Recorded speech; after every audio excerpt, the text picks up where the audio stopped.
In 2010, around 40,000 people died from drug overdoses in the United States.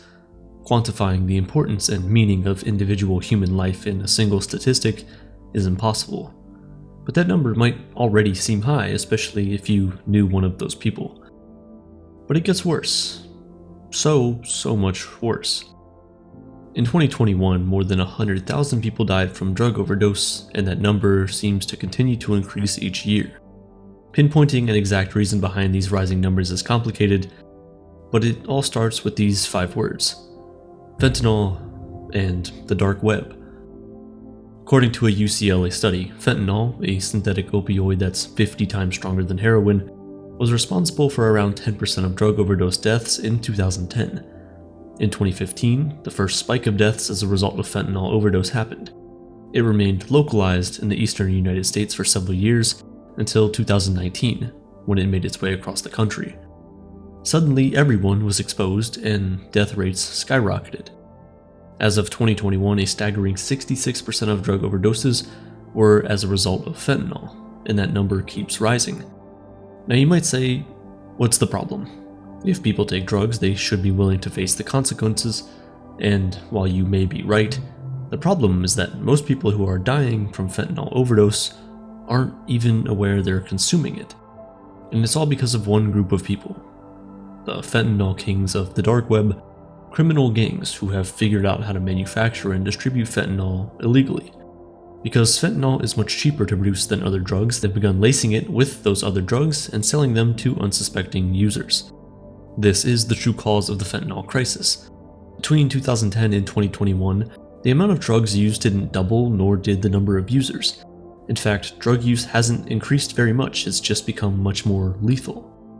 There is a solution, but it's a rather radical one that requires an open mind to even consider. What if we controlled the supply itself instead of trying to control the suppliers? If you can't beat them, join them, if you will. It could be that the only way to truly protect people from tainted drugs is to start right at the source by controlling the supply itself and having it produced and distributed legally. It might sound like a crazy idea, but it's actually being considered by governments worldwide right now. In December 2023, lawmakers in the Swiss capital, Bern, proposed a pilot project to allow the sale of small amounts of cocaine for recreational use. In January 2024, the mayor of Amsterdam supported a similar idea to create a regulated, healthy, and controlled market for hard drugs. And now, the movement has landed in North America through a public company called PharmaDrug. But for them, it's more than just an idea. They're already developing a biosynthetic pharmaceutical-grade version of cocaine that could be a game-changer for harm reduction. Their goal is to promote a safer, traceable, and quality-controlled option that could really improve public health outcomes. It sounds radical, I know, but once you get past the stigma surrounding the idea, it really does start to make sense. And it's not just some unreal dream of the future, it's already picking up traction. PharmaDrug is listed in Canada on the CSC and in the US on the OTC. They just filed for patents, and they're teaming up with a licensed lab with a plan to roll out a commercial batch of their biosynthetic cocaine within the next year. If all goes well, this timeline will align with new opportunities from new markets for regulated substances and decriminalization trends worldwide. Say what you want about drug use, but it is undeniable that a regulated, controlled supply will save lives. The approach isn't all that crazy when you think about how the opioid crisis exploded. Gone are the days of drugs being distributed on street corners or from corrupt doctors. Many now come from a much more sinister place: the dark web. Drug buyers no longer need a back alley to sell drugs. People don't need to steal from pharmacies or doctors' offices to get pills. They can sit at their computer or on their phone and purchase their drug of choice and have it delivered to their home. Using special browsers and software that conceals your IP addresses, users are hard, if not almost impossible, to trace on the dark web. This makes it the perfect place for secret shops to sell illegal substances. Unsurprisingly, this poses a massive challenge for law enforcement, which is trying to crack down on the illegal drug trade.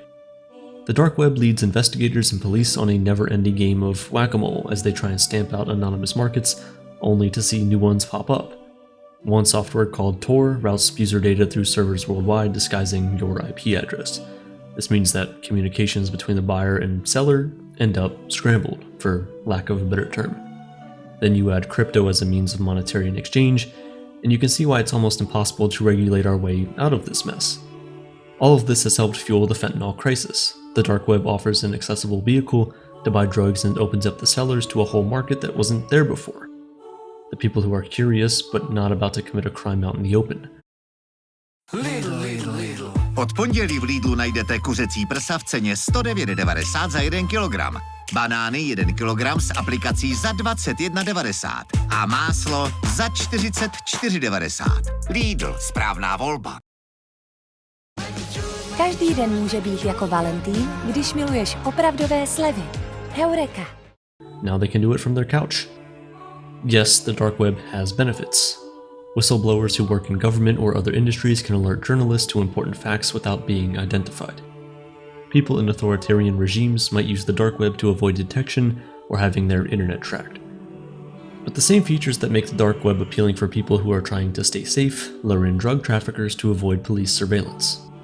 By now, the dark web is so global that even municipal police officers have to look globally to track down shipments and transactions of illegal drugs.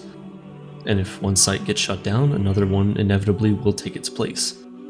But before it even makes it onto the dark web, dealers have to decide to use it. Fentanyl doesn't end up in shipments of cocaine by mistake. So why lace it in there if the chance for fatality is so high?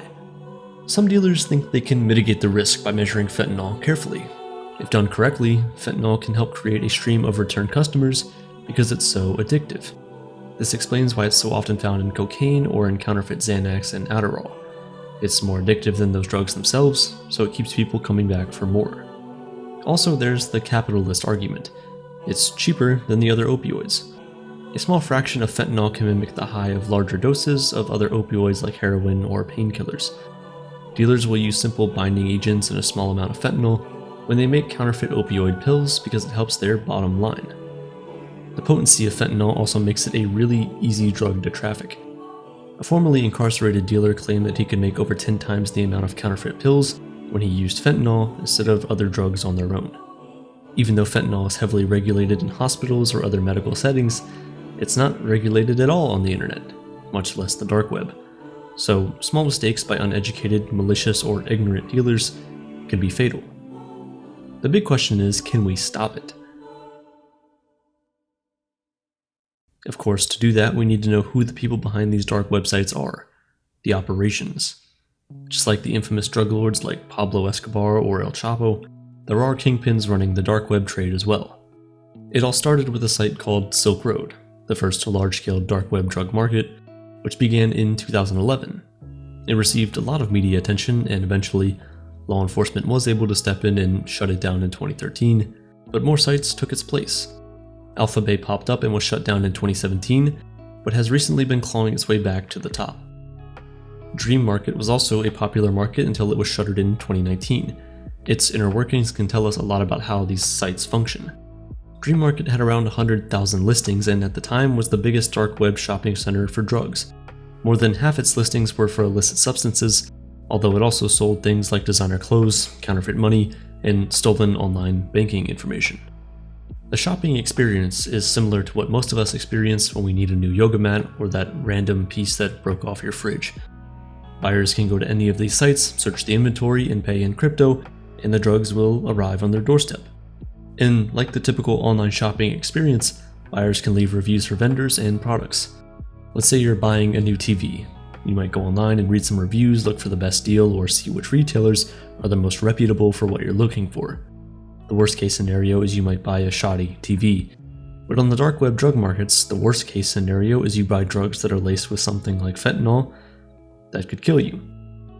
The reviews might read like an old product on Amazon, but they are as consequential as it gets. One review on Dream Market of 100 milligrams of the drug carfentanil said, "It took forever to find a new carfent supplier, finally found a good vendor. It's great." It reads innocent enough, but carfentanil is a synthetic opioid used to sedate large animals that is even more potent than fentanyl. 100 milligrams is enough to kill dozens of people. With all the difficulty around taking down sites and kingpins that operate them, there have been some high-profile success stories in curbing the dark web drug market. A 40-year-old Indian-British man named Banmeet Singh ran an international drug ring from his home in the UK.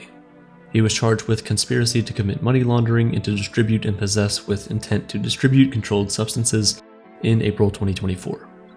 He admitted that from 2012 to 2017 he was active on the dark web drug market, distributing heroin, cocaine, fentanyl, ecstasy, LSD, ketamine, Xanax, and plenty of other drugs. He had to surrender more than 4,000 Bitcoin, which was valued at more than $245 million, and was given the same priority level of threat as El Chapo. Then there was Operation Spectre, an enforcement operation from the US Department of Justice that ended in May 2023 that was meant to target opioid and fentanyl trafficking on the dark web. The operation resulted in 288 arrests, the most ever for this type of operation, and the seizure of 117 firearms and 850 kilograms of drugs, which also included 64 kilograms of fentanyl or fentanyl-laced narcotics. On top of all that, they also seized $53 million in cash in crypto. This international effort spanned 3 continents to disrupt fentanyl and opioid trafficking, and was accompanied by a public awareness campaign to promote resources for those struggling with substance abuse. The operation's message to criminals on the dark web is, you can try and hide in the furthest reaches of the internet, but the Justice Department will find you and hold you accountable for your crimes. This only furthered the Drug Enforcement Agency's commitment to shutting down the fentanyl and opioid supply chain from beginning to end. They may be committed now, but the dark web keeps growing and growing, and inevitably another kingpin will pop up, and no matter how successful they've been in the past, authorities will just need to start over again. So is it more effective to try and shut it all down, or just control the supply instead? Is a safe legal option like the one Pharma Drug offers the new idea that could mean an end to this vicious cycle?